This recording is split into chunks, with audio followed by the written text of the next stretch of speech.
This episode is sponsored by State Farm. Choices are great. Like with your podcasts, you get to choose what you want to listen to. And State Farm believes insurance should work the same way. That's why the State Farm Personal Price Plan helps you get the coverage you want at an affordable price and a policy that helps cover what you value most. Like a good neighbor, State Farm is there. Call or go to statefarm.com today to create your State Farm Personal Price Plan. Prices vary by state. Options selected by customer. Availability and eligibility may vary. Scott for Scots here. You ever want to grow new grass faster? Kinda like when you press the 2x playback button on your podcast so you can speed through episodes. Except at Scott's Turf Builder Rapid Grass, you're speeding your way from a thin and damaged lawn to a thicker, stronger one in just weeks. Bit too fast, maybe slow it down, okay. Let's just go back to normal speed. Get a bag of Scott's Turf Builder Rapid Grass today. It grows grass 2 times faster than seed alone when applied at the new lawn rate, subject to proper care. Feed your lawn. Feed it.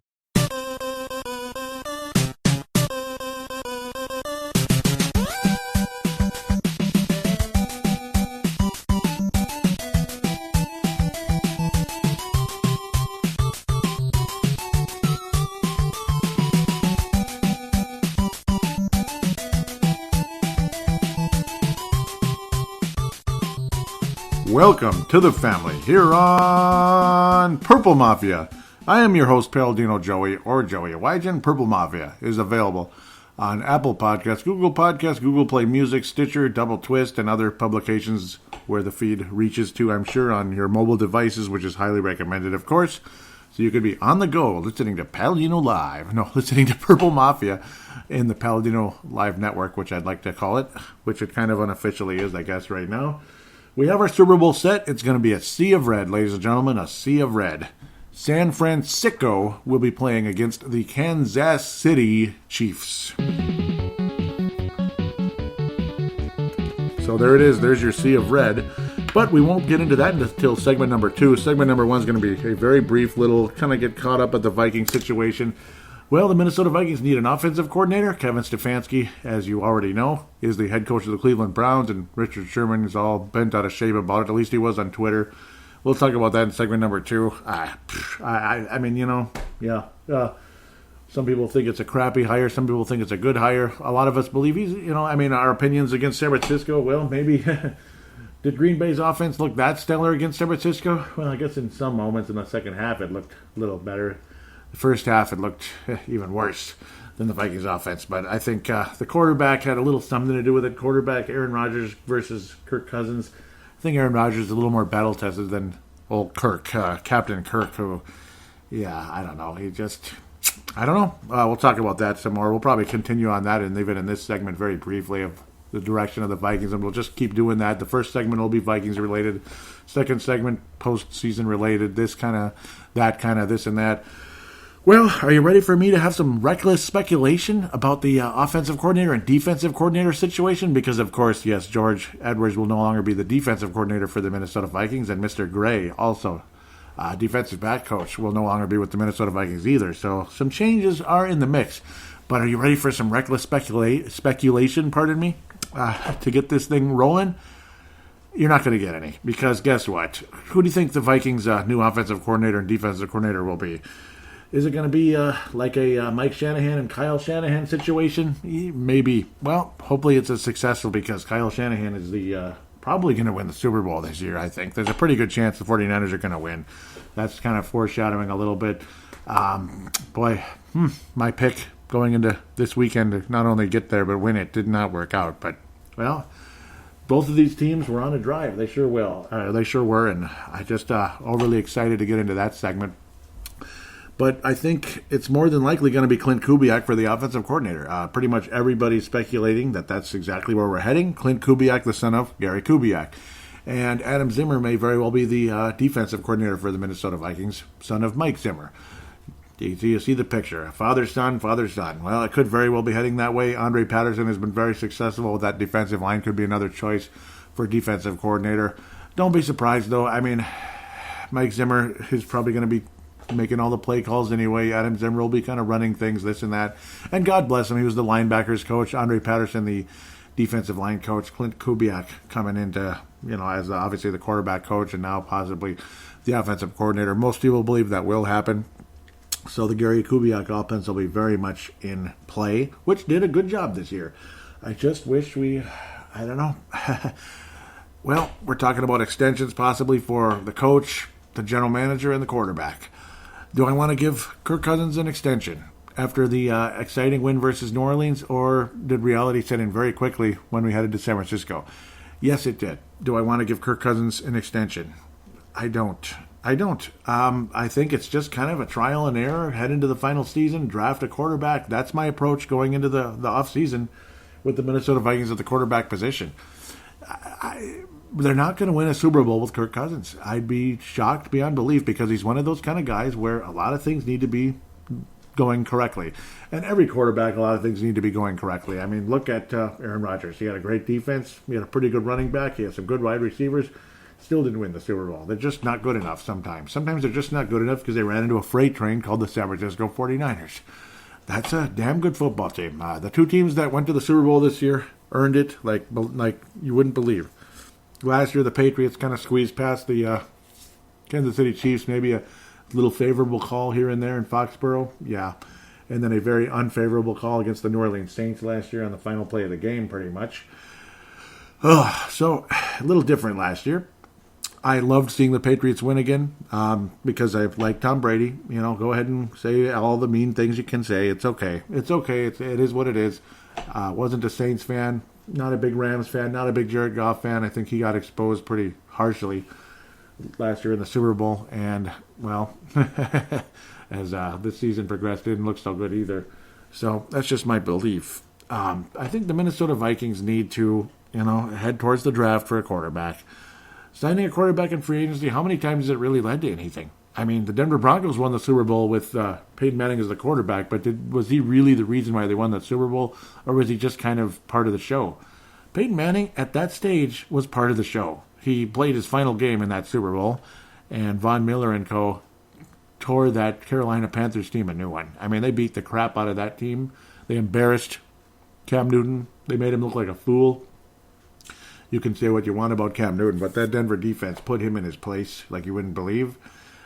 Very talented team, good defense, talented quarterback, but Denver tore them a new one. And, well, Peyton Manning, the opening drive, he looked pretty exciting. Looked like the Peyton Manning of the Indianapolis Colts or earlier days with the Denver Broncos there, but really ever since after that, not so much. So that's about the only time. And it was Peyton Manning, it was like the best defense ever.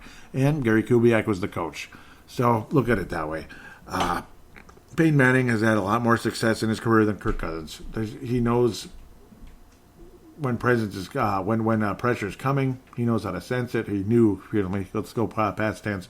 Kirk Cousins has just never been all that great at it. He was better this year than he'd certainly been in the past. He certainly was, but against San Francisco, it's just kind of reality set in. Against Green Bay, reality set in. If you're going to win the Super Bowl, you got to beat teams like Green Bay and San Francisco. You have to. You have to beat teams like Chicago. It's okay. You can beat up on Detroit. That's fine. Go ahead and beat up on Detroit. That's nice. Those are wins that you need to have. But you got to do more. You got to do more. You got to be able to beat Green Bay in Green Bay. You got to be able to beat Green Bay in U.S. Bank Stadium, too. That might help. That might help a little bit.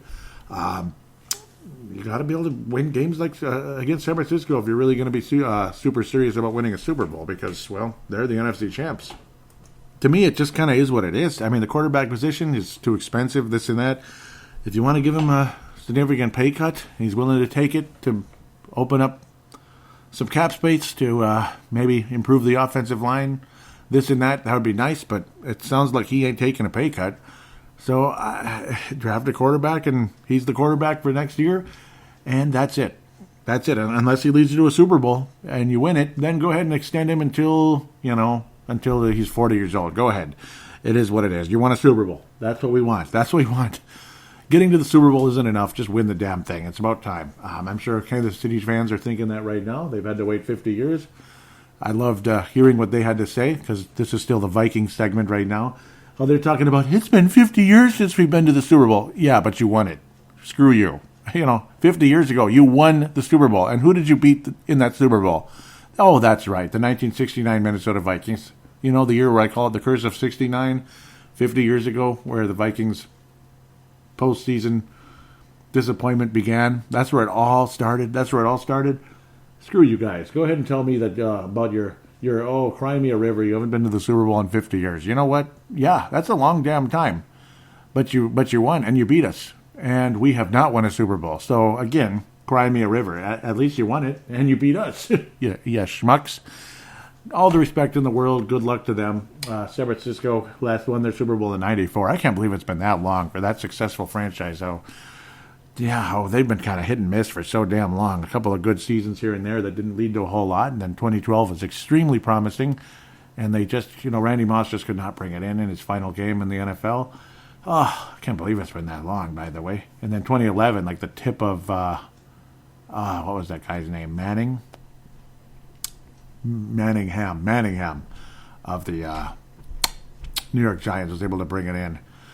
Miracle play, and it's been a bounce off of 49ers kick returner in that game as well.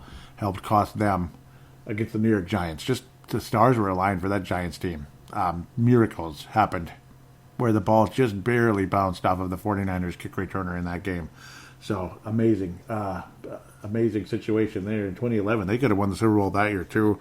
Aaron Rodgers could have been a part of the San Francisco 49ers, this and that. So I'm already jumping ahead. I don't know. It almost could be just one big segment, but I'm not going to do it that way. I probably should, but I don't know. We're probably looking at, again, George Edger's replacement for the Minnesota Vikings defensive coordinator to be, well, Adam Zimmer or Andre Patterson. I would not be surprised if it's Adam Zimmer, but Andre Patterson deserves significant consideration, though, just to be fair. I mean, for crying out loud. But if you want the young guy that could show some promise, maybe he could really, maybe he could take over the reins of that defense. We'll see. George Edwards, unfortunately, didn't get to call the plays, and well, he'll get a new opportunity somewhere, hopefully, for his sake. And then Gray also relieved of his duties, basically, or just not brought back, so to speak, contract up and not bringing him back. That's kind of like firing. That's basically what the Minnesota Wild did to Chuck Fletcher. Like, we're not bringing you back. So it's basically firing without firing. So we'll be getting a new defensive backs coach as well. We'll see what happens with that. And offensive coordinator is probably going to be Clint Kubiak. It's not going to be a very exciting, like, oh my God, out of nowhere. And sometimes those oh my God out of nowhere guys are not good. Or a guy that's been highly touted. Oh my goodness, he's this awesome quarterback coach for this Philadelphia team. Remember? Well, he got fired again. John DeFilippo is no longer the offensive coordinator of the Jacksonville Jaguars either. A lot of people thought he was this red hot guy who was going to be the next, Sean McVay, Sean Payton, Sean this, Sean that, Kyle Shanahan, Chip Kelly. Okay, Chip Kelly. Yeah, at best he's Chip Kelly, this and that. Too pass-oriented for Mike Zimmer, that's for sure, but also just not a very good coordinator. Kind of a closed-minded, my way or the highway kind of coordinator. If you're not going to think and collaborate a little bit better than that, you're probably not going to be very successful the higher up you go in any professional sport. So that's just my take on that. Congratulations in advance, I guess, for Clint Kubiak, Adam Zimmer, or Andre Patterson, so to speak, when it comes to the defensive coordinator side. More than likely, Clint Kubiak is your OC for your 2020 Minnesota Purple Vikings. With that said, we'll take a quick break and jump right into the main course of this show.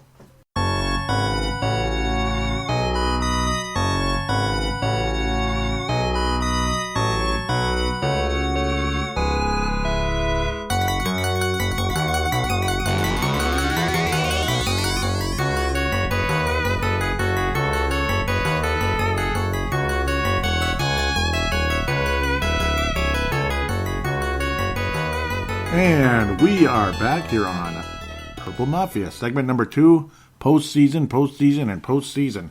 Tennessee Titans had a lot of former Vikings on their roster, at least a few. You got to hear Michael Pruitt. You got to get some, he made a couple catches in there. You got to see Blasingame make an appearance, at least a couple out there. Fullback for the Tennessee Titans. What a nice season it was for them. Derrick Henry, what an amazing run. I mean, he had 3 straight games with 180 yards on the ground. Unbelievable run. That came to an end today. That came to a screeching halt, but certainly not after the Tennessee Titans took a significant lead in the game, which was nice to see. Took a 10-0 lead. They took a 17-7 lead. You thought Tennessee was going to be fine. I was ready to say, hey, I told you so. I'm telling you, Tennessee's not only going to win this game, they're going to win the Super Bowl. They're the team of destiny this year. They're stopping everybody. Derrick Henry's running all over everyone. Ryan Tannehill's accurate. He's clutch. He's solid. And then Patrick Mahomes just got going. And it's like you sit back and remember last week when the Kansas City Chiefs were down 24-0. And Patrick Mahomes basically just said, okay, let's stop screwing around here. Let's go. Let's go, let's go, let's go. And they let's go. They sure did. And that's basically what happened this week as well. Not quite 51 points, like a 51-7 point demolition derby after a 24-0 deficit like last week, but still kind of similar, kind of sort of. Patrick Mahomes completing everything he needed to, and the run he made, oh my, that was devastating. That was devastating when it put the Chiefs up for the first time at the end of the second quarter. I mean, it's like, okay, Tennessee's still hanging on. I mean, Tyreek Hill with his blazing speed and his catching ability, very talented guy. Not necessarily a featured player all the time in the offense, but when he is, he's really something. He has got that speed. He's tough to keep up with. Again, a littler guy with a ton of speed. Kind of like, I guess you could say he's the Percy Harvin. You definitely could say he's the Percy Harvin of the Kansas City Chiefs in a lot of ways. But the backbreaker, the absolute backbreaker, was when the Chiefs were making a bit of a run. Hopefully the Tennessee Titans can keep them to having to attempt a long field goal, something like that. Maybe even force the Chiefs to punt. You had an opportunity where Patrick Mahomes could have been sacked twice on the play. He broke both tackles, just kept going. He broke about 3 more tackles along the way, including multiple players within the last 2 yards or so. And there's that noise going on outside, like always. Patrick Mahomes just kind of swivels right through them into the end zone. Just an absolute backbreaker. The Chiefs take their first lead and never relinquish it. Tennessee wouldn't score again until they made it 24-35 after trailing 35-17. And I was just like, oh boy, I feel so crappy now. I mean, I was feeling pretty good about this Tennessee team. I mean, they looked awfully damn good. But Kansas City, I mean, just the drive of Patrick Mahomes, and it's very much contagious throughout that team. He did a hell of a job. He truly did. He truly did. The fan base there is pretty crazy, pretty rabid, and crazily they still do that. At least they still do the chop, just like they do in Atlanta for the Atlanta Braves. They still do that stuff, but hey, it's the crowd in unison enjoying it, and God bless them. Love their uniforms, love their colors. I love like red and yellow, like Atlanta Hawks, teams like that. Calgary Flames, sea of red, this and that. That's what they call it in Calgary. More of an orange color, but it's a red-orange. Kansas City, it's kind of like a bright red, and it's a little bit of an orangish red, but it's more of a bright red. They look a lot like the Atlanta Hawks, I'd have to say. But and then they got that yellow. Love their uniforms, love their color scheme. Just absolute backbreaker, though. That touchdown at the end with 11 seconds remaining. Looked like they had Mahomes pinned to a point where maybe it would be a short punt or a very long field goal attempt. They had him pinned, and away he went. That was just oofta. Oh, man. Because, again, I mean, I like Tennessee. I like the Tennessee Titans. I do. I like Ryan Tannehill. Amazed what Derrick Henry is able to do. Just one goofy comment is what my sister-in-law made a week ago. Or actually all the way back to the Patriots game. That ponytail sticking out of his helmet looks a lot like something. I believe I talked about that last week. We'll leave that alone. Just fill in the blank. It looks nasty. But God bless him. What an amazing run he had until this game. 69 yards on the ground. They contained him pretty well, which we'll see what happens because San Francisco and their run offense, we'll see. Will they be able to contain that? I don't know. Derrick Henry was the best running back in the game, but will they be able to contain what San Francisco is able to do? Because I think they're a little bit better at it, obviously. San Francisco was 13-3 this year for a reason. Tennessee, 9-7, but they look like a 12-4 team at least, 11-5 at the very least during the course of this postseason. They did an awesome job, and Mike Vrabel deserves a lot of credit. Did a hell of a job. Former days of the New England Patriots. The only guy to come out of that organization to really have success as a head coach in the NFL. I mean, so many guys from the Belichick tree did not work out, generally speaking. But Mike Vrabel, great job. Obviously a former player during the Super Bowl years, caught several postseason touchdowns as well, was a big factor during those 3 Super Bowl era, the early eras of Tom Brady, before he turned 30. Then as he turned 30, he had that 16-0 season with the Randy Moss acquisition for only a 4th-round pick. What an amazing move that truly was. And, Randy Moss, unbelievable career he truly had with New England Patriots. Short-lived, though. Bill Belichick saw he was losing some of that speed, and very quickly he would decline into just a mediocre wide receiver with good hands, and that's pretty much what happened. And he sure made us look dumb that year, too. Crazy when you sit down and analyze that. So, Kansas City, I mean, they look like a team on a mission. They truly do. San Francisco also looks like a team on a mission. So it's a collision course that was very much the case. A lot of people were actually picking San Francisco, Kansas City when this Final Four was put together. And good on them for picking it. They picked the right teams. They surely did. Some people probably had these 2 in there weeks before. Once New England was out, and of course Baltimore being out, that was the ultimate end for most teams stopping Kansas City. And it's like, I have the strangest memory sometimes. I can remember anything, sometimes I can remember stuff from the 80s like it was yesterday. And then it's like, you know what? For some strange reason, I thought the AFC Championship game was played in Arrowhead last year, but no, it was played in Foxborough. It was. And, well, the Patriots were able to barely get past the Chiefs. And this year, the Chiefs at home and against a team that was only 9-7, but very, very much a threat to win the AFC this year. Kansas City just kind of took it to them after that start.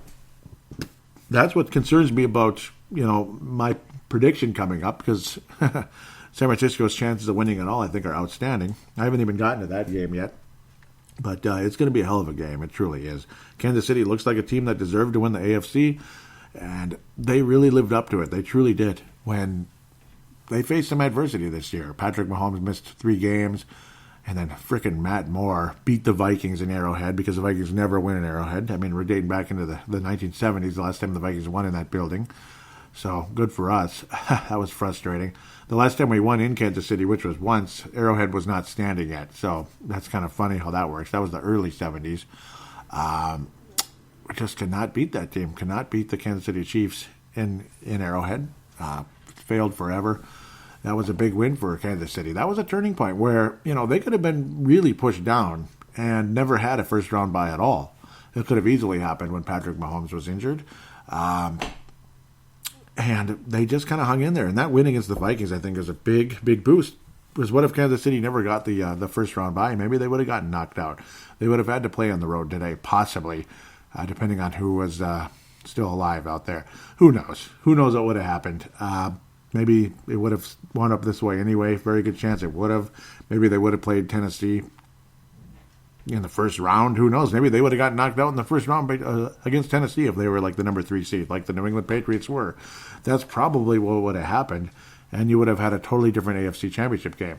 Not saying that Tennessee would have knocked them out necessarily, but that's probably what would have happened. It would have been these 2 teams in the first round. I mean, 3 versus 6.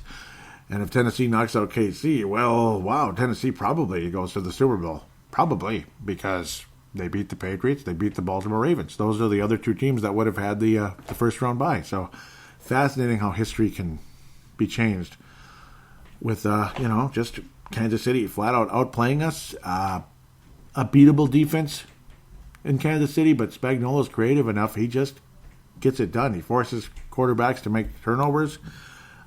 Frustrating plays, this and that, disguising defensive sets, disguising blitzes the way he does, changing things around. He's a very creative guy, and he won the Super Bowl with the New York Giants in 2007 and did a hell of a job that year. A lot of people thought, he was probably overrated. It was just the personnel on the field. That's the only reason he won. But no, he's a pretty good defensive coordinator. Certainly not perfect, but he's damn good. And he's been there he's been there before. He's been in the Super Bowl and he's won it. So it's an interesting group of guys over there. Andy Reid, will he finally get over the hump? He gets back to his 2nd Super Bowl in a row. Dr. Robotnik, a lot of us Sonic the Hedgehog fans that grew up with the Sega Genesis and beyond, but starting with the Sega Genesis, of course, when it comes to Sonic the Hedgehog. Once Andy Reid got that red warm-up with the Kansas City Chiefs, And, of course, he's got that mustache. He's Dr. Robotnik right there. I mean, the glasses and everything. It's Dr. Robotnik, obviously the villain of Sonic the Hedgehog. He's the one. But hell of a job by Kansas City. They really overcame a lot of things. And, well, that win against the Vikings was, that was a big one. That was a real big one. Because if they were 11-5, they aren't getting home field in the first round. They're not getting the first round bye. They're going to get the third. They're going to host the first wildcard game against the Tennessee Titans, and who knows what would happen on that day. Maybe the Chiefs wouldn't be ready for it. Maybe they would. But the confidence they gained last week after going down 24-0 could end up propelling them to a Super Bowl title. It very well could. A lot of people thought that the Chiefs were going to win the Super Bowl this year, and I picked them to win the Super Bowl. I actually picked them to win over the New Orleans Saints at the beginning of the season. Maybe my initial prediction will be right of the Chiefs winning it. But, because I didn't see San Francisco being this good. I did not see it. I did not see San Francisco being this good. I thought they would compete. I thought maybe they'd make the playoffs. Maybe they'd lose in the wild card. Maybe they'd lose as a road team in the division. Something like that. But as we shift over to the NFC, boy, the right team won the NFC this year. Oh, my. They deserved to have that number 1 seed with their name on it. And, oh, my, it will be a sea of red in the Super Bowl. Super Bowl 54. They destroyed the Minnesota Vikings the way they did. Remember how it was 14-10 at halftime? And you thought, well, at least the Vikings are still in the game. We get that field goal at the end, a touchdown that should have tied the bleeping game. But, I don't know, a big miss, a goal line play that would have been a sure touchdown, underthrown by Kirk Cousins that I think cost the Vikings dearly there. That could have tied the game up, and who knows? Not quite the case with Green Bay and San Francisco. It was 27-0. It looked like New York Giants versus the Minnesota Vikings all over again in San Francisco. Definitely a different story. If this game was in Green Bay, though, with how cold it's been this weekend, I think it would have been a different story. I do. Maybe, but maybe not. Maybe this San Francisco team was ready to go. And with their game plan in today's game, in the cold, that's how you do it. I mean, their game plan was pretty similar to what they did against Minnesota. Of course, different wrinkles. Jimmy Garoppolo had a ton of successful play-action plays. He certainly completed on his first 4, and they were all big plays down the field that were absolutely killer to Minnesota down the stretch. But then those consecutive running plays that wound up like 6, 7, 8, 6, 7, 8, 6, 7, 8 down the field. Up the middle with Mostert and such. The mustard man Mostert. Yeah, what an amazing day he had. Oh, my. But just that constant pounded through the Minnesota Vikings gut. Literally punched us in the gut over and over and over. And it proved to be a fatal blow. A fatal blow to the Minnesota Vikings that absolutely buried us in that third quarter. Timberwolves style. Timberwolves always had the worst third quarters, and they're still doing that. But a 27-0 thrashing in that first half pretty much put the Packers in a position where, well, if they score some points, great. It'll make the score look a little prettier, and they did. And San Francisco added a little field goal at the end there to kind of like put them on ice once and for all. Obviously, a couple of first downs along the way would wrap that up. But the field goal is pretty much what wrapped it up in a lot of ways. And an unsuccessful Hail Mary pass from Aaron Rodgers along the way that ended up being intercepted by the same son of a gun that I don't like, Richard Sherman. That was the official dagger of the game, where the 49ers merely needed to run the clock out at that point because the Packers used their timeouts around the 5-minute mark as San Francisco was rushing for a couple of first downs. Mostert was just unstoppable. 220 yards on the ground, bell cow type of day, 29 rushes.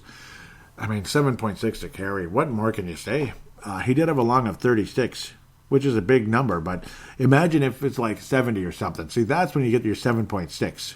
And how many times do you see a running back get like a 70-yard carry and he had 180 yards or 167 yards, and his average is about 5? Think about that, though. Just think about that when you sit and analyze what took place today against the Green Bay Packers. A team that absolutely shut us down, buried us, humiliated frickin' Kirk Cousins in the worst way. Made him look like garbage in both games. In our own house, they made us look like garbage. That was our first home loss of the year, and boy, was it a big one. It was a dagger. Forget about winning a division, forget about any home field, forget about any first-round bleeping bye. Forget about all that garbage. And Raheem Mostert just runs right through him over and over and over, just like he did to the Minnesota Vikings, and actually did it more so. Absolutely obliterated this team. Time and time again, Mostert would run up there and into the end zone and just escape into the end zone. 4 touchdowns total. Boy, if this was a fantasy Super Bowl for somebody, which obviously it isn't because it's the postseason, I guess there's such thing as postseason fantasy football, which is kind of silly, but boy, that guy, Mostert, MVP right there, MVP. And imagine if this was the Super Bowl. He's get those keys ready to that vehicle, whatever it is that goes to the MVP player. Like duh. Here's the keys, buddy. Just take them. I mean, just take the keys. Forget the ceremony or anything. Just take the keys. It doesn't. I mean, there's not even I mean, why do we even need to present it to anybody? Because we already know who it is. That's how good this guy was in this game. And well, the game plan was good too. Like I said last week, this San Francisco 49ers team reminds me of the 97-98 Denver Broncos. And I'm telling you, they look like the 98 Broncos, where they just steamrolled through everybody. 97, they had to go on the road, and they had to earn it, and they freaking did. They did a hell of a job against Green Bay in that Super Bowl. It was a pretty close game, but the 97 Packers were awesome. Much as I hated them, they were awesome. Brett Favre was in his prime. They had one good player after another. They had Levens, they had this guy, they had that guy. Oh, man, they lost Bennett, but Edgar Bennett that year, but Darcy Levens was awesome. They had a very strong defense, and they had the best quarterback in the world that year. One good receiver after another. They had Chewy. You could go on forever. So it was a tough go for the Denver Broncos, but they gutted it out with Mike Shanahan and co. And they're the best running back I've ever seen. I mean, other than, of course, Walter Payton. But unfortunately, Walter Payton was a tiny bit before my time. Unfortunately, and I mean just a teeny weensy bit before my time. That's the best running back that ever suited up in the NFL. We'll talk about him a tiny bit in segment number 3 coming up. But the San Francisco team, I think they're the best team. I think this is the best team standing right now. I truly do. Garoppolo didn't even have to throw the ball in this game, only 8 attempts. He did what he needed to. He was only sacked once. Just a damn good game plan against a team that, well, gets to the quarterback. They get to the quarterback. They force turnovers. They force failures, this and that. But instead, it went that way against the Green Bay Packers, and Aaron Rodgers had to keep passing. He was very accurate in the game. It was one of his best games in a long time in terms of accuracy, completing the ball down the field, a couple of interceptions along the way. That just, it just was a tough situation, this and that for Aaron Rodgers, obviously. Had to throw the ball, had to force a couple plays, and of course the final interception was what it was. He was strip sacked on a play as well. Actually, that was not his fault. This one was a poor exchange down the stretch. And then another one that was recovered by Green Bay, also that was not lost. Just a tough situation overall. This 49ers team knows how to force turnovers. They know how to force fumbles especially.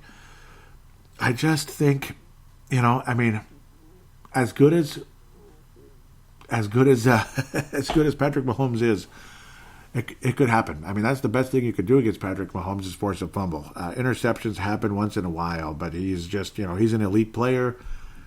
It's going to be extremely tough to bring him down on occasion. Of course, he's got that mobility, and he showed it. And that's how the Kansas City Chiefs would win the Super Bowl, is just not being able to get to Patrick Mahomes, the mobility, the accuracy down the field. He can do just about anything he wants out there.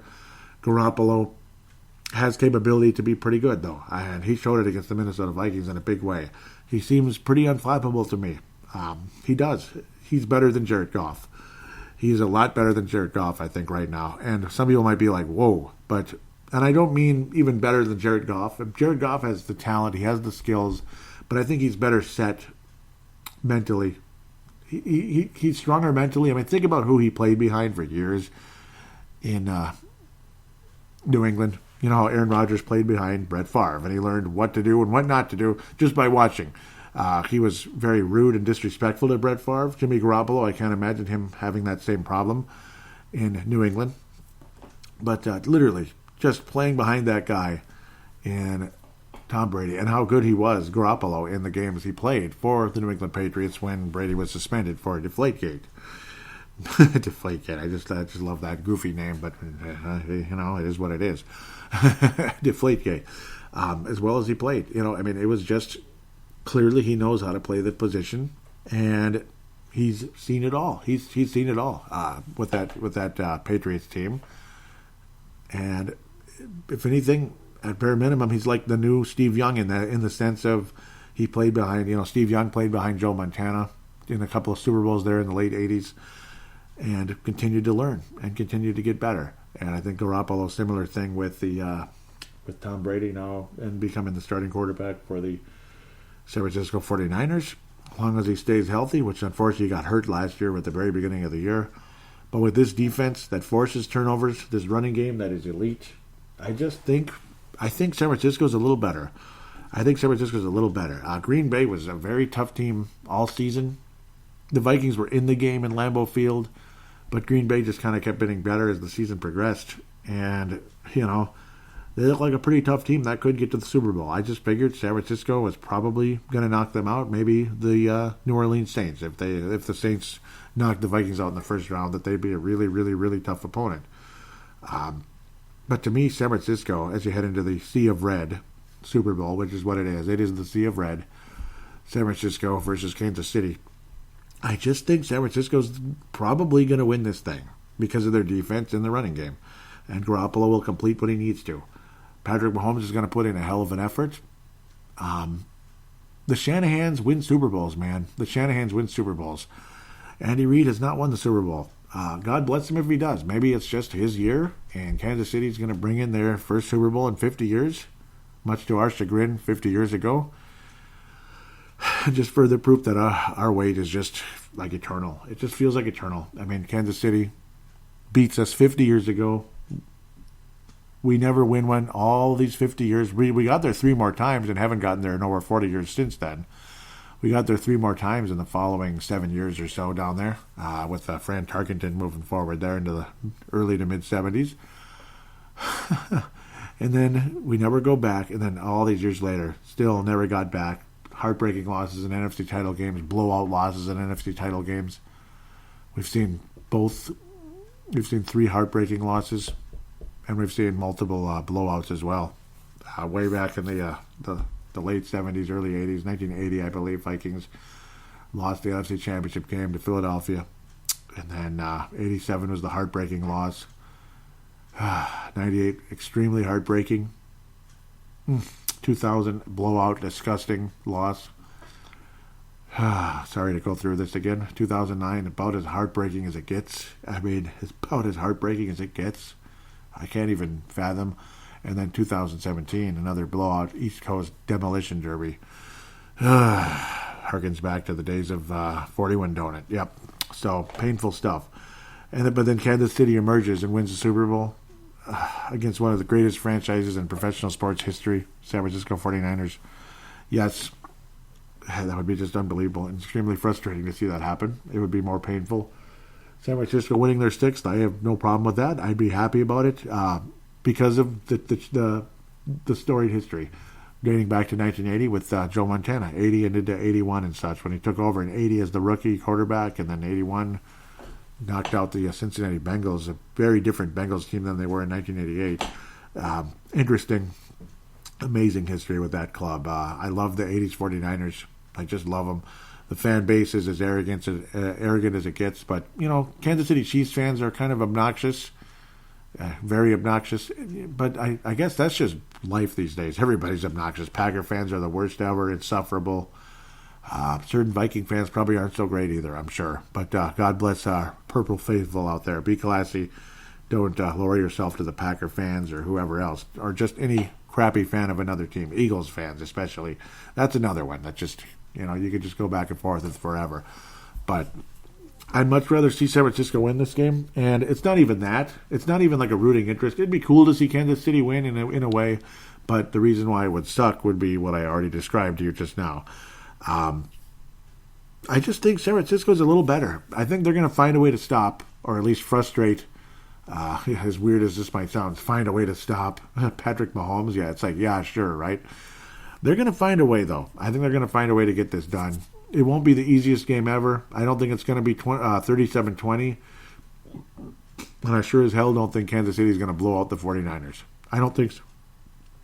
This game will not be at Arrowhead. It'll not be at Levi Stadium. It'll be in Miami. So neither one of these teams is going to have that home field advantage that's going to kill the other one. So that's one thing you have to think about as well.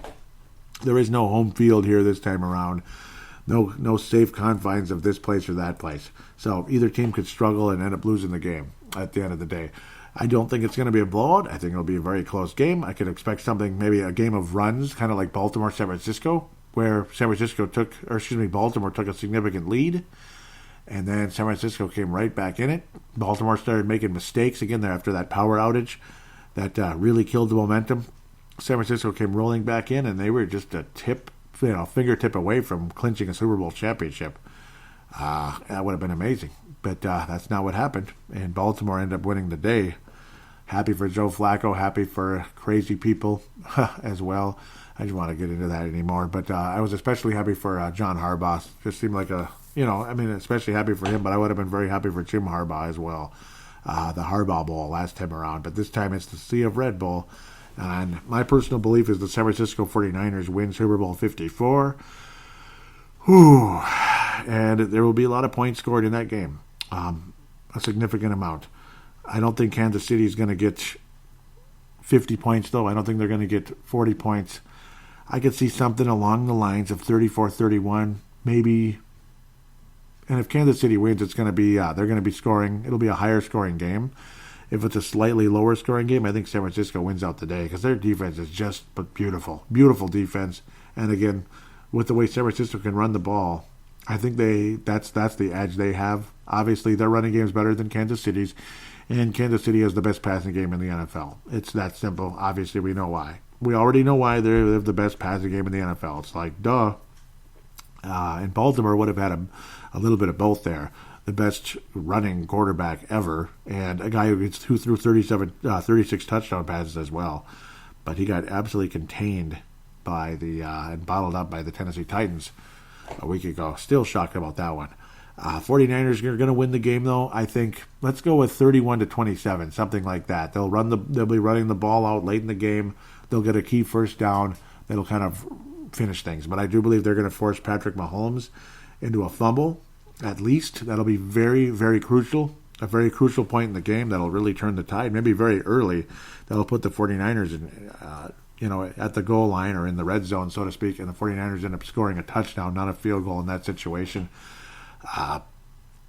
That's my belief, that the 49ers force multiple turnovers, an interception, maybe, a fumble for sure, and I think a fumble from another player. I do think Patrick Mahomes has a turnover or two in the game, and that Garoppolo is good enough. Don't be surprised if he throws an interception in the game. Do not be surprised at all. But I think the running game and the defense will end up winning out at the end for the San Francisco 49ers. If the Chiefs win the game, it's because Patrick Mahomes is just too much. It's just that simple. He's too much. He's too successful. He's too red hot. Tyreek Hill gets loose, this and that. The running game is not much to really write home about, but the passing game is legendary right now in Kansas City. And again, if the Chiefs win, it's Patrick Mahomes without a doubt. Patrick Mahomes brings home the most valuable player. Unless a defensive player in Kansas City pulls off like multiple pick sixes or something crazy ends up happening. And Kansas City Chiefs end up winning the Super Bowl that way. Something like that. But it's not going to be anybody other than Patrick Mahomes on the offense, I don't think. Again, unless it's Tyreek Hill just goes ape crap. Like every ball he touches, he runs 60, 70 yards down the field into the end zone, something like that, like a quick screenplay or something, and away he goes. That might be the other possibility. But I do believe the 49ers win it. Might be a Nick Bosa type of situation. It might be a George Kittle. That's the cool part, too. You're going to have George Kittle on San Francisco's side, Travis Kelce on Kansas City's side. Both teams have awesome tight ends, and maybe one of those guys brings home the MVP. But more than likely, I think the MVP for San Francisco would be Mustard again. I think Mustard might get the MVP for San Francisco or some kind of great defensive play. Otherwise, the only other offensive weapon for Kansas City that would probably get it, other than Patrick Mahomes, would be Travis Kelce. That's my belief. Like maybe he just has the game of his life, and Mahomes is just in stride. For some reason, 49ers can't contain Travis Kelce, and Chiefs end up winning it like higher scoring game, like 37-34 or something like that. But it's going to be a close game, a very close game. The higher scoring it gets, Kansas City wins. The lower scoring it is, San Francisco wins the game. That's just, they'll be playing right into each other's game there. If it's a shootout, Kansas City's going to win, probably. But I guess San Francisco won a shootout against New Orleans, so anything's possible. My belief remains San Francisco wins this thing by 3 or 4 points down the stretch. One possession game, they get a key first down with no timeouts remaining for the Chiefs. And Andy Reid and co. go home again with no Super Bowl. And Kansas City would lose their second Super Bowl because they lost Super Bowl number 1 many, many, many moons ago to Bart Starr and the Green Bay Packers. So no State Farm Super Bowl, no rematch of Super Bowl 1. It will be Kansas City, San Francisco, a Joe Montana, Sea of Red type of Super Bowl, which a lot of people were hoping for many years ago, Steve Young versus Joe Montana in the Super Bowl, but that just was not meant to be. Would have been cool, 93 maybe, but that 93 Niners team wasn't up to it. Dallas just rolled all over them. It just wasn't a good game, and the Chiefs just could not get past the Buffalo Bills for some reason. So sometimes that's just how it goes. With that said, you heard my pick, you heard my decision, and that will be segment number 2. Otherwise, we'll be joining Dave Martin and others in fan interaction. Multiple call-ins from Dave Martin leading into this one. So we'll be back right after this.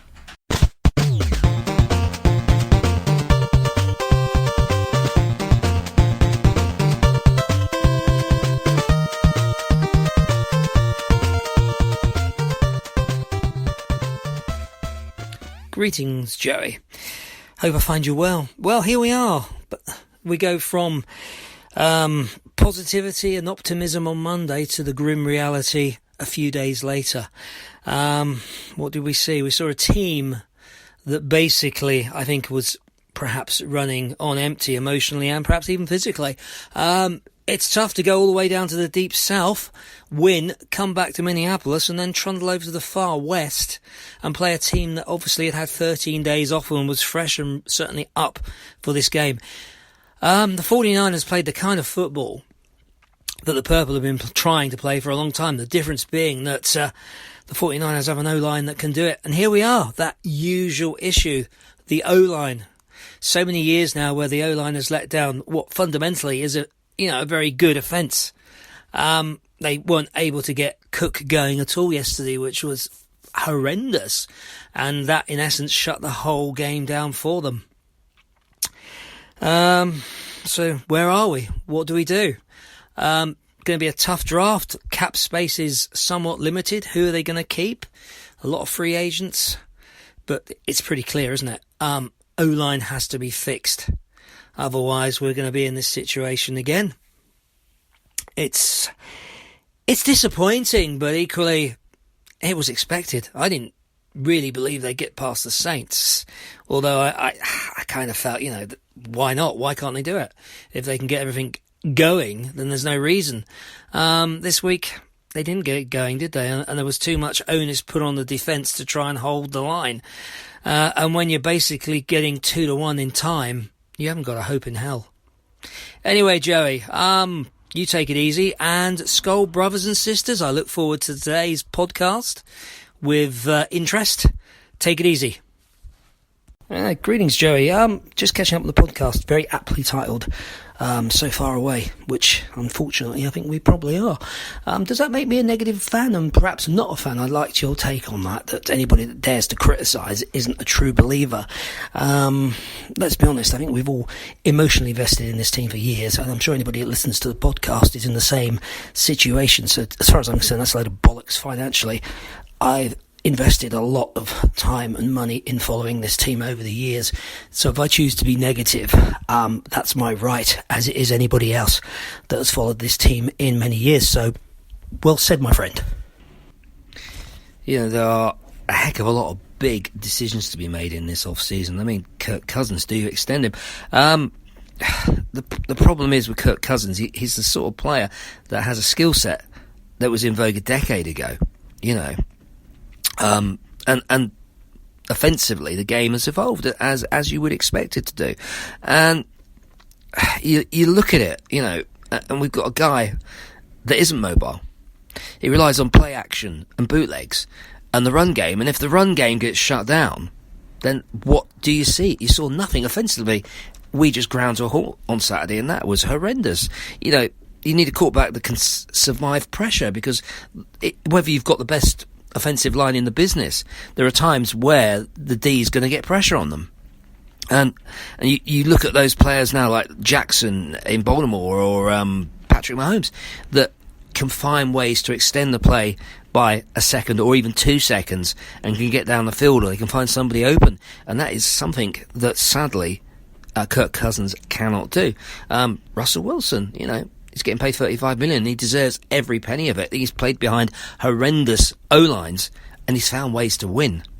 Again, you could say that about Rodgers, couldn't you? Again, another player that can get out of the pocket and extend the play and deliver a crushing blow. And that is something Cousins cannot do. I mean, however you look at it, it's a nightmare this off-season. I think because obviously there's going to be players going because they have no choice. If they can do the cuts, they might have $30 million in cap room by the time they've sort of got rid of a lot of these players, or renegotiated their contracts. And then there's Dalvin Cook, isn't there? You're already paying big money for your quarterback. Can you pay big money for a running back? And it's one of those positions in this game where there's not a long lifespan, is there? And even in saying that, sometimes when these guys do get paid big money, they lose their motivation. I mean, it's a massive risk when they've got so little cap money to pay with. And personally, I'm probably in a minority that I feel you let Cook go. You've got Alexander Mattison sitting behind him, and I don't feel there's a massive drop-off between the two players. And of course, there's the other chestnut, isn't there? You've got what happens if the head coach does change next year. You've basically, if you've signed Cook to a huge contract, you're hamstringing that guy to a very difficult position. I mean, the thing is, I don't envy the Wolves what decisions they've got to make this off-season, or perhaps they hang fire to the end of the 2020 season and let the Cousins, Zimmer and Spielman contracts play out and go from there. If they don't deliver next season, then maybe it is time for a reboot and a complete change. I mean, the thing with Zimmer is I think he's going to have to earn every cent of his salary this season with the defence, because I don't believe they can go into the draft and use the 1 and 2 on cornerbacks. Surely, you've got Cousins, who is this system quarterback that's going to need better protection if he's going to be successful. So you're going to have to invest more in that O-line. There's no two ways about it as far as I can see. I mean, one thing's for sure, Joey, is that the 2020 Vikings starting lineup is going to be significantly different. And I say, Zimmer's going to have to work his magic on the defence to try and keep it a top 10 defence. If he can't do that, I don't honestly believe this team can make the playoffs next year. And if that's the case, then I think the whole front office is gone. And, I would hate a team that isn't competitive, but perhaps from a long-term perspective, you have a couple of seasons where you aren't very good, and you build a team that can finally get us over the hump of winning a Super Bowl. It's going to be an interesting season. I could say lots more, but I think I've already said plenty, and even plenty of time into your podcast. Take care, my friend. Skull brothers and sisters, and we'll see what happens in the next couple of weeks. It's going to be interesting. And as always, I can't thank you enough. Mad Martin, Dave Martin out of Northern Scotland. That is a voice for radio. Spectacular. Love what you bring to the show every time. Never think it's too much. Never think you're taking too much time into the podcast. You have what I call a green light, my friend. You have the green light. And you took it on this show big time. Generally speaking, going to let him have the floor. It's probably not good radio if I just only comment on back and forth. But I will absolutely say the big take of that whole thing, now, as there were several, of course, the offensive line, the Kirk Cousins situation, stuff that, we've been going back and forth with most of the season, is possibly moving on with Dalvin Cook because of the contract he's going to demand. That's one thing I definitely got to highlight on what Mad Martin said, Dave Martin. And I believe that was something I was considering as well. That quite possibly, obviously there is a drop-off from Cook to Madison and all that. But it's not that much of a drop-off. It's not like the end of the world, this and that. Look at San Francisco. Did San Francisco have a Dalvin Cook? Did San Francisco have a Terrell Davis, so to speak? Mostert emerged for a reason. I mean, he emerged because, well, the offense is set for him, and it's a good offensive line in front of him. A good scheme from Kyle Shanahan. And Alexander Mattison, obviously, is 2 years younger than Dalvin Cook, and he does bring a hell of a lot to this team. And who's to say the Vikings can't draft another running back? Who's to say a free agent running back isn't somebody that could be something? So, I mean, it can happen. The Vikings could draft another running back, and they've been pretty successful in drafting running backs lately. Jerick McKinnon, Dalvin Cook, and Alexander Mattison. That's a pretty good trio right there in recent memory when it comes to the Minnesota Vikings drafting running backs. And, of course, Adrian Peterson back in 2007. The Jerick McKinnon pick was a beauty, an absolute beauty. I loved that one, and it ended up being a great one. So the possibility, again, because it's an unfair situation with running backs in the NFL. Running backs literally have the initials NFL written right on them because of not for long. They're a huge part of football. Obviously, you have Walter Payton being the historical part of the NFL that he's been, Emmitt Smith, Barry Sanders. You can talk about them forever and ever and ever. They are the NFL. And unfortunately, there's the other side of the NFL, not for long. And with running backs, they're the ultimate not for long. Certain guys hang on a little too long, and they've kind of forced their way into the top 5 of the all-time rushing list. Adrian Peterson, guys like that. And other guys that are just durable, and they last and last and last, like Frank Gore and Curtis Motton years ago. So guys like that. So it's an interesting situation there developing. Because here's the one major thing. Not only is it a not for long with running backs, this and that, and you don't want to commit $100 million like you did to Adrian Peterson and such, but Dalvin Cook has just shown time and time again that he cannot stay healthy. It is an insane frustration for every Viking fan. It is an insane frustration. Kind of like it was with Percy Harvin.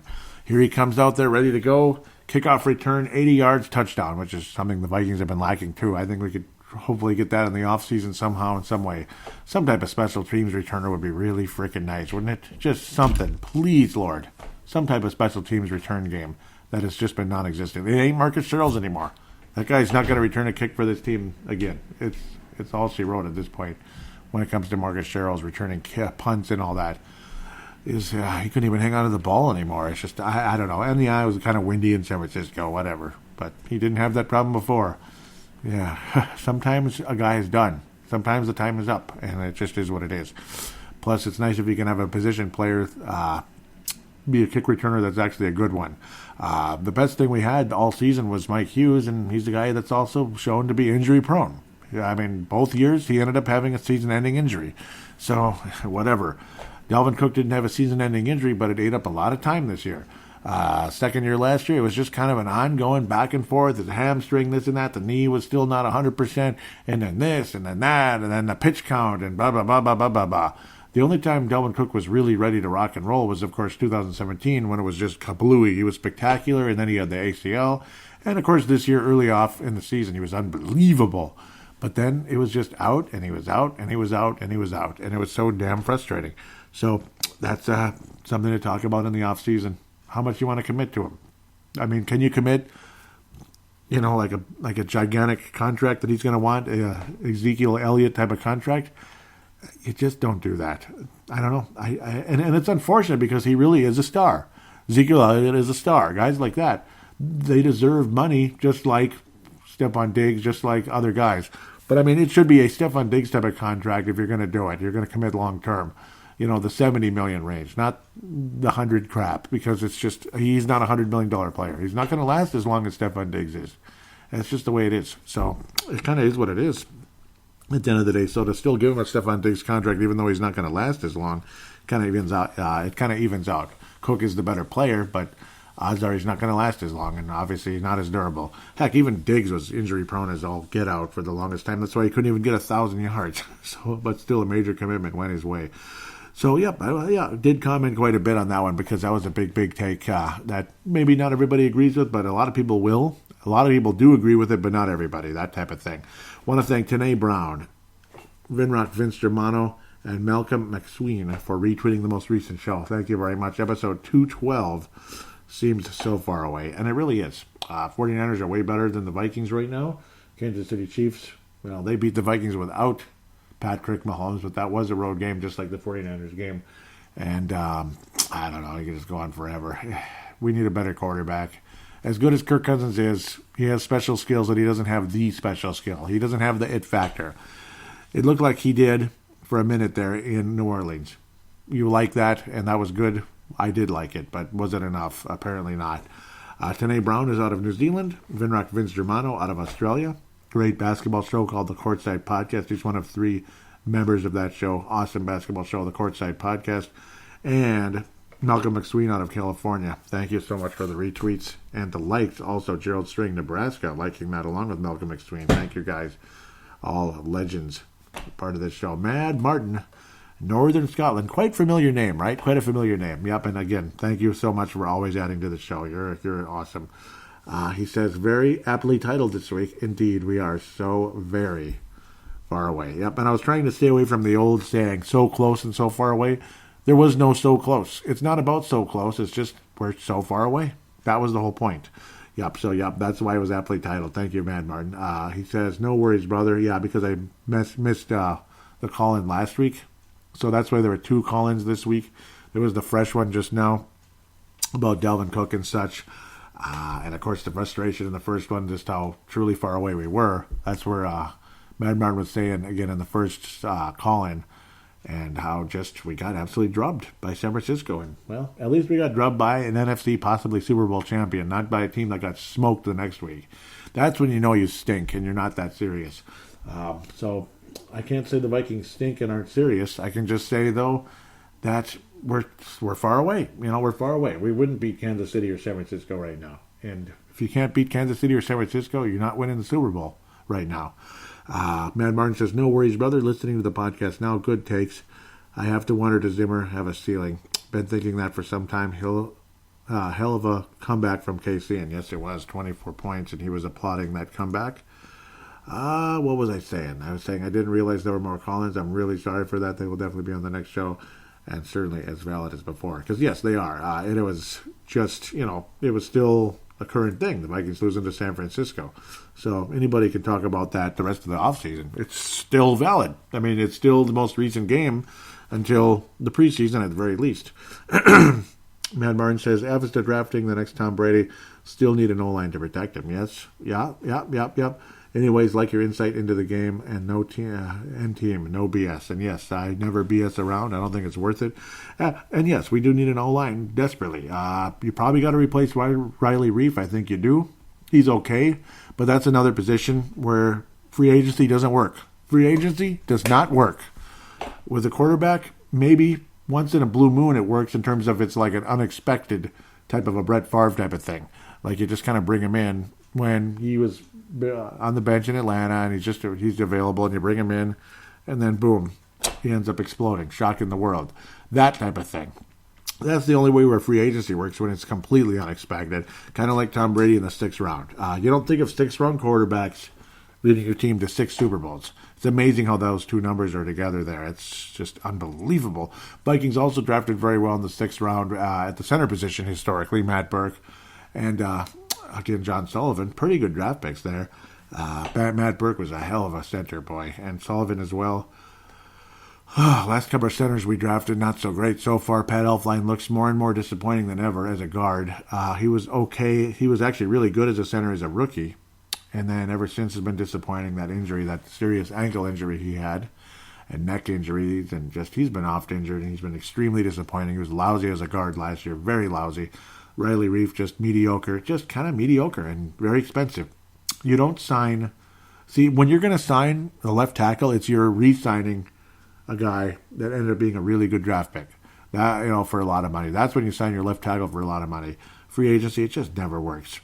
It just never works. Guys just, unless you're really super lucky where a guy is an established star and he comes to your team. And odds are that just doesn't happen. Those teams usually protect that guy and want to keep him around forever because you need him. When you have a really damn good left tackle, you don't want to see him go. You don't.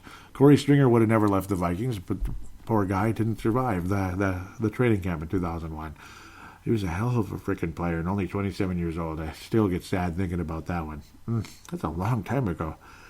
Mad Martin says, already done another call-in, but have more to add, and you are absolutely right. If you have an honest opinion on this team, the Purple Kool-Aid Brigade starts shooting you down. Yeah, and it's really frustrating. It really is. It really is. And I do thank you for that call-in that you did. That was awesome. That second one was so good. The first one was really good, too. Again, the Twitter account is at Purple Mafia Show, at Purple Mafia Show. Mad Martin, yet another one, says, already taking shit for this. You cannot have blind faith. This team does not seem able to make the next step. Zimmer wants to run the ball. In case you don't overlook the O-line year after year, is a new direction needed? And I'm not being negative. And I think it's absolutely okay to question that. Is a new direction needed? I think so. I think a new direction could be needed, or just something. Malcolm McSween was responding to me because I was annoyed with... I was annoyed with... Where is the tweet? I don't even see the tweet anywhere. I was just annoyed with... let's see if this could pop up. There it is. Richard Sherman, pissed off about the hiring of Kevin Stefanski, saying, wow, just wow, just wow. I guess I should have expected it.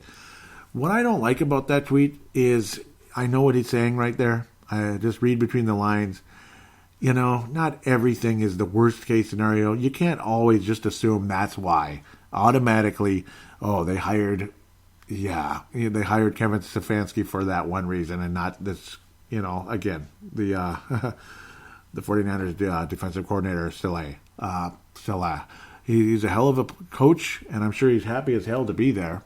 And they sure seem to enjoy their time there, winning that NFC Championship today. They were very happy. Shanahan and him there working together, getting that thing done. I don't know. I mean, I get it that you want to see that guy hired. You respect the man. But don't make it about that topic all the time. You can't always suspect that. I think that's just, it's okay to have that opinion, I guess. It's okay, but I just think I think you're treading on dangerous waters there. I mean, you can't always assume that. You can't. And I don't think that's what's going on. I really don't. A lot of people like to say it is. I don't agree. Sometimes it just is what it is. They liked Kevin Stefanski a year ago. He was the second choice. They were probably basically, it's like a rebound. You're rebounding in a situation. It's a rebound where Kevin Stefanski was the finalist with Freddie Kitchens. And they said, okay, let's go with Kitchens. Now they're like, yeah, let's give Kevin Stefanski a chance. We really screwed this up. Look how good he's doing in Minnesota. We should have given Kevin Stefanski a chance. I don't think that's what they were doing. And plus, please, Richard Sherman and others out there that might agree with him, analyze the situation. Do they want to bring in a defensive coordinator necessarily, a defensive-minded coach, which doesn't necessarily mean he's the wrong choice necessarily. But look at the big picture here. What's going on in Cleveland? Let's see. They have Odell Beckham Jr., who I don't know. I'd sure as hell. I'd assume cutting the guy as obnoxious as he is. He's a troublemaker, but with his behavior, not for any other reason, but his behavior. But if you're going to keep him around, and you have a guy by the name of Baker Mayfield as your quarterback, and other players, Landry, Chubbs, guys like that, that offense has a chance to be really good. And you need somebody in there to keep that offense in line. And pray to God that Kevin Stefanski is that guy.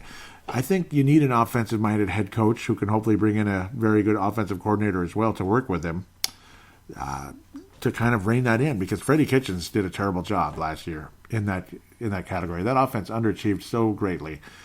Is bringing in a defensive coach going to help Baker Mayfield, or is bringing in an offensive coach going to help Baker Mayfield? I mean, I'm just saying. I'm not saying. I'm just saying. And unfortunately, Myles Garrett, that's a defensive player who was really good. Who knows when he's going to be eligible to play again for the Cleveland Browns? That's on the defensive side. They have a pretty good defense. And I don't know, maybe they weren't in a hurry to move on from the defensive coordinator there. Maybe not. Kevin Stefanski, though, I don't think he's a bad hire. I don't know if he's a great hire yet. It could happen. And I don't think it's necessarily for that reason. I don't want to get into that stuff because I think that's dangerous territory. I really do. And I think it creates unnecessary fighting all over the place. I don't think that's a peaceful way to handle things.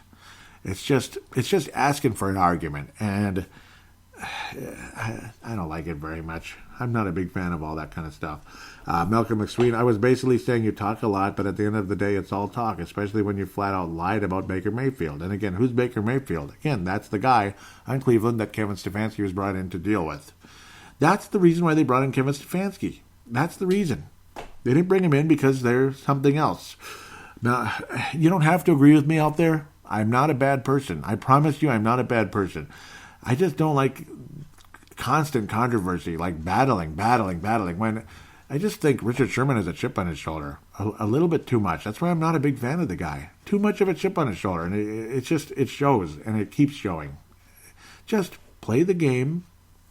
You know, I mean, you don't have to agree with everything that happens out there.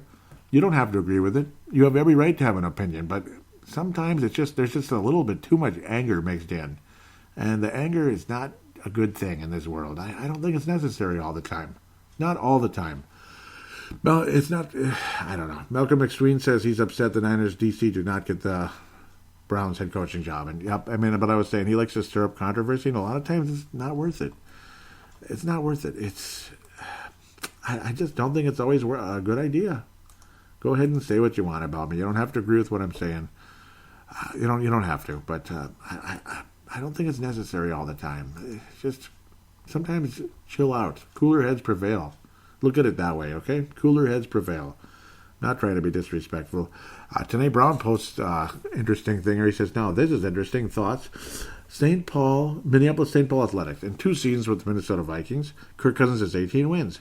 More wins than Brett Favre, 17. Christian Ponder, 14. Teddy, 17. Randall Cunningham, 16. Sam Bradford, 9. And T-Jack with 10. All played between 2 to 4 years.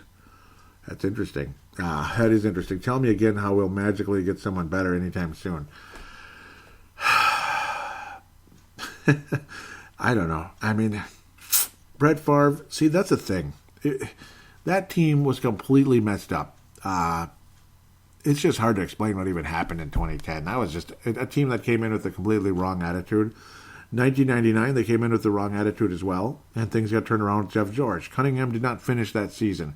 Brett Favre actually didn't finish 2010. Christian Ponder was terrible, so that's, what it is. Teddy, oh, man.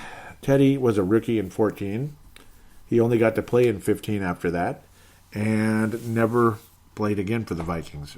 He just played a couple snaps against Cincinnati. Sam Bradford, same thing. He played 1 season, 1 year. And he played 1 game against the Saints. That was a good one. That's that 9th win. That was a team that greatly underachieved as well. And he had no line in front of him. T-Jack with 10 wins, because, that was a really rotten era for the Vikings. And, of course, he had injuries as well. And also, his poor play put him on the bench. I don't know. It's an interesting stat. It's an interesting stat and everything. St. Paul Athletics. Very interesting. It does create some debate a little bit. I don't expect us to magically get someone better, necessarily. But I don't know. You saw the game. You saw the Green Bay game twice this year. You saw San Francisco. To tell me that that's the best you can do, I don't know. I don't know. He's got. I just wish the son of a gun was more mobile and could sense pressure a little better. That would really help. It would really help. But that still doesn't mean he's worth $28 million either. How many of those guys made $28 million? Randall Cunningham did not. Sam Bradford made a lot, but he didn't make that much. T-Jack never came close. Ponder never came close. Teddy never came close. Favre made $20 million. But, again, that year was beyond disappointing. Guys were a little older. Guys had the wrong attitude coming into that season. And it just seems like every time you go to the NFC title game the following year is a big flop. And that's kind of what took place. Cunningham, 99, just woofda. He wasn't even close to the same guy. So I don't know what to say. It's a very interesting statistic that creates a lot of thoughts. It does. It makes your mind wander a little bit. But I don't expect us to to magically get someone better. But hopefully, via the draft, long term, there is better. Somebody who is a legitimate franchise quarterback. I know you're swinging for the stars. You're swinging for the bleachers. Look how good Matt Stafford was at Detroit, and they can't even get out of the first round of the playoffs. So there's that. Mad Martin was saying, I hope not, when I was saying I hope Tennessee wins it all. Or I'm telling you, Tennessee's going all the way. Mad Martin said, I hope not. He must have been rooting for the Chiefs, which is fine. He says it shows the front office has a major problem at finding a long-term solution at the most important position. That would be the Vikings, of course. And that was a conversation with, that's where he responded with Tanae Brown there. I was saying it's weird and kind of bad at the same time, considering how bad 2010 was for Brett Favre. Otherwise, he would have been way ahead. Yeah, and the Vikings have struggled at bringing in quarterbacks forever and ever and ever. That's the Twitter account. Kind of busy, believe it or not, even though it wasn't, but it was. Like, busy conversation. Lots of stuff to talk about there. There is a funny post from, now as we head into the Facebook page, facebook.com/Purple Mafia Show. MN Vikings Haven, quick shout out to them as well. Thank you for allowing me to post links to the Purple Mafia Show on that page. MN Vikings Haven, Vikings Conversation on that Facebook page as well. Trevor Wickerin, the founder of that page. What was it? A post from Gerald Swing fairly recently. I didn't talk about it on last show when I showed up. It was kind of a funny thing. The new Vikings mascot, it said Rick Schmidt. That was kind of funny. Dancing around, singing Go Skull Vikings, let's win this game. The Vikings fight song. Pretty goofy out on a deck there in the winter time, dancing around. Oh, Lord. So, comments on the last show. Gerald String says, awesome show as usual. You do a great job presenting all the emotion that we all feel every single season when it seems like no matter who the owner, GM, coach, quarterback is, it's just the same old results. I've always felt it is about 1/4 system, 1/4 talent, 1/4 extra effort, 1/4 luck. Maybe I'm light on the luck part. What can you say? Another season shot down in flames. But there's always next year. And we will all be here backing up our team just like we always do. Skol, PM Nation. Joey, thanks for the extra effort. Love the longer versions of your show. And yeah, last week was a long one. There was a lot of emotion, and you did get my emotion. That was genuine. That was not me acting out anything, as I'm sure Gerald understands and knows that. Yeah, but to anybody new to the show, I was not acting. That is exactly how I felt. And sometimes it's good to bring the emotion in, to really show and get the feeling of what a lot of Minnesota Viking fans feel after yet another just another butt kicking in the second round, and you're a million miles away when you thought maybe, just maybe, it was a season of destiny, which it just wasn't. It just wasn't. Defensive coordinator George Edwards not returning. Bring me the news. Cedric Paulding out of Mississippi says, doesn't Zimmer call the defense? We need a total overhaul on offensive coaching staff. So he's basically saying, like, who cares? We're going to probably bring in somebody who doesn't even call it anyway. And I agree with you, Cedric. That's pretty much what's going to happen. It's going to be either Adam Zimmer or Andre Patterson, most likely, and someone else will move up into the linebacker coach or defensive line position underneath those guys. So we'll see what happens. Brett McCarthy, South Dakota, says time for some change on that side of the ball. It's been disappointing. And, of course, again, Mr. Jim Gray, no longer the secondary coach for the Minnesota Vikings as well. Secondary defensive coach. So we'll move on with that. I was talking about, I posted from YouTube, Walter Payton, best running back ever. I encourage each and every one of you to watch that video. It is, because you constantly hear in the local media, I'll even read what I said here. I was saying, don't let anyone ever tell you that the NFL in the old days was boring. Don't let any of these young people in the media brainwash you into believing that this flat lie. Just because the quarterback wasn't hurling the ball down the field every 10 seconds doesn't mean it was garbage football. No one will ever replace players like this, ever. There will never be another Walter Payton. I mean, you sit and watch the creativity of Walter Payton. You watch this 10-minute video, and the music adds to it. The music is just so cool. Sweetness, Walter Payton. The movement, the creativity of Walter Payton on that field. You're telling me that's boring to watch? Like, oh, what a boring brand of football. The quarterback threw the ball only 10 times. But then you sit down and watch that, and you'll educate yourself, those of you that maybe are much younger. It's nice to see Patrick Mahomes hurling the ball down the field. It's nice to see him breaking tackles and everything. But then you watch Walter Payton with the creativity. There isn't a running back in the league today that can do that. Nobody close. I mean, precision, movement, creativity, high IQ, inability to bring him down. You could just go on forever. and explosiveness and ability to catch the ball way down the field as well, which is a highlight play, and the ability to throw touchdown passes on some of those little trick plays. Those are awesome. An accurate arm, boy. Accurate throwing arm from Walter Payton. Highly encourage you to watch it. Highly, highly, highly. Dave Hickey out of Iowa says, even me being a Viking fan, I still believe Payton was the best all-around running back ever. And there's nothing boring about watching Barry Sanders. Nothing. Yep, I agree completely. Those two guys are the best to ever play the game, I think. Quite possibly the best athletes to ever play in the National Football League. Walter Payton and Barry Sanders. There's a reason why they're at the top. I mean, and Barry Sanders, if he kept playing, too bad. You know, he would have been probably the best statistic running back ever as well. But Walter, to me, is the best ever. Barry's number 2, and after that, maybe Emmett because of his strength and consistency, and so on and so forth. So many great running backs over the years. I love what they bring to the game. I feel for them. They, as appreciated as they are, they're underappreciated as well because of, by the time he's 29, 30 years old, he's going to be slowing down a bit, and you don't want to commit $100 million to him, even though he takes the brunt of a lot of the, the hits. And every time they go down with Joe Q linebacker, defensive tackle, their knee might buckle, their ankle might buckle, their leg takes another beating, their hamstring gets stretched, their quad gets smushed or stretched out. It's one thing after another that could happen. Their calf muscle, So funny stuff can happen to running backs. And when you get durable guys like Walter Payton, it's pretty cool stuff. It was a crying shame his last year. It wasn't the same anymore. He'd been banged up the year before after winning it all in 85. Beautiful to see him get that done, though, in 1985, even though it's a division rival. But the 85 Vikings were not serious about winning the Super Bowl.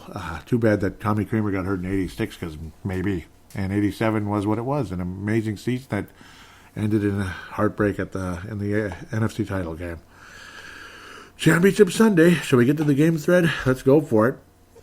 I was saying I think Tennessee is going to win the entire enchilada. I've been on that opinion since they beat Baltimore, and unfortunately it just didn't happen. I was saying, boy, do I look dumb.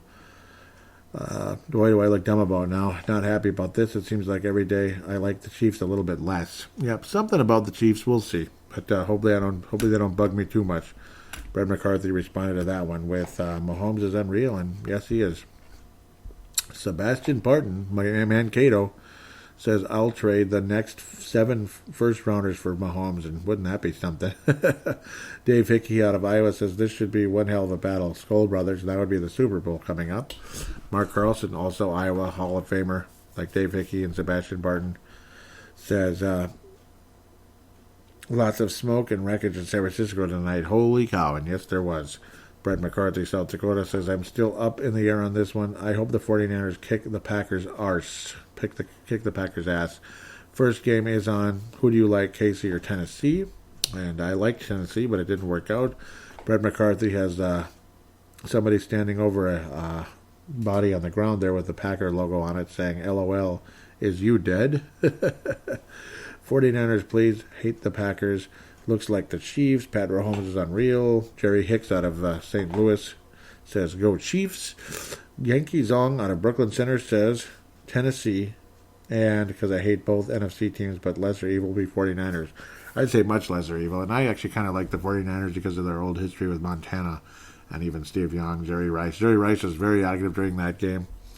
Looked very much involved, was having a lot of fun. So with that said, that pretty much is it for fan interaction. Been an awesome segment. It's still a fairly long show because of all the interaction and my mind wandering, and I had a lot to say like I always do because, well, that's radio. You better have something to say. And so did you guys have a lot to say. I appreciate that you did. Gold star for this show has definitely got to go to Bad Barton. Unbelievable. Gold star with platinum lacing all over it and diamonds. Awesome show. Awesome show for you. Gerald Serene's going to ring in the silver. Brett McCarthy, silver-plated bronze. Love you guys so much. Thank you so much. Cedric Pauling's going to also bring in a bronze. Liked what he had to say as well. Awesome show. Thank you guys for being a part of things. Always. And wish Vikings could hopefully that we can get things together. Shore up that offensive line. I know it's easier said than done. That's the problem. I mean, there's holes everywhere. Defensive backs, Offensive line. What do you do with Dalvin Cook? What do you do with Kirk Cousins? At least we're set at punter and kicker, huh? At least we don't have to use a 5th-round pick on a kicker again, because Dan Bailey needs to stay. Keep Dan Bailey, please. And please keep Britton Colquitt. He did a great job, Britton Colquitt. Don't use a 5th-round pick on another punter, please. Not necessary, or a 6th or 7th round, unless you just absolutely love somebody to death. But I think Colquitt did a great job, and punters can go on for years and years. Just because he's in his 30s doesn't mean he's ancient. And Bailey just got to like 30, right? So he's still got a long way ahead of him, Dan Bailey. He could kick in the league forever. Love that guy. Hope he can keep it coming. He did a great job. Dan Bailey, masterful job. Colquitt, masterful job. Special teams were much more good. Sorry, that sounded really bad. They were just, they executed so much better in the kicking game. Just unfortunately, the return game just wasn't there. The coverage game was okay. It was okay, but they had some weak moments, just like most special teams do, unfortunately, in the coverage department. So, with that said, it's been a nice ride. The Super Bowl should be very, very good. It will be a sea of red, like I keep saying. It really will be. Not involving the Calgary Flames or anything. Maybe the Calgary Flames go to the Stanley Cup Finals, and we'll see a sea of red in the Stanley Cup Final as well coming up in June. We'll see if that happens. I'd rather see that than, than like Colorado in the Stanley Cup Final or anything. Check out Brave the Wild if you'd like for some hockey conversation. With that said, again, there will be no show next week. I'm not a Pro Bowl basher. I think it's nice. I wish it was in Hawaii instead of Orlando, though. I'm not going to bash the Pro Bowl. Let them have fun and let the NFL market it all they want. People think, I don't care about your damn Pro Bowl. Why trash it? It's still a fun thing. It's still something. Obviously, there will be no reason to do a show about the Pro Bowl. You just hope no one gets hurt. You just hope guys have fun. I think it'd be fun. If I was invited to go to the Pro Bowl and I wasn't fortunate enough to be part of the Super Bowl or anything, I'd go. I'd go. As long as I wasn't superly hurt, I'd go. Or I had some other major plan or something that I had to be at, or just wanted to get away from people. Just the hell with it. I'd go. I think it'd be fun. Especially if it was in Hawaii, damn it. Bring it back to Hawaii. Screw Orlando. Come on. Go to Tampa at least. At least Tampa if you're going to be in Florida. Come on. It's better than a freaking Orlando. That would be my only complaint about the Pro Bowl. Otherwise, trashing the Pro Bowl is, come on. You don't have to do that. I think there's no need for that. You don't need to celebrate it like it's the best thing ever either. I understand. With that said, again, thank you so much, Mad Martin and others, for such wonderful takes. Tanae Brown, Malcolm McSween, Gerald String, Cedric Paulding, Brett McCarthy, always being there. Love you, brother. Just love you. Thank you so much. Keep them coming, guys. Jerry Hicks, all of you. Jerry Hicks, don't hear from him as much as I used to years ago, but love it when I do. Love Jerry Hicks out of St. Louis. He's a pretty good singer as well. He did a Skull Viking song. He did a good job.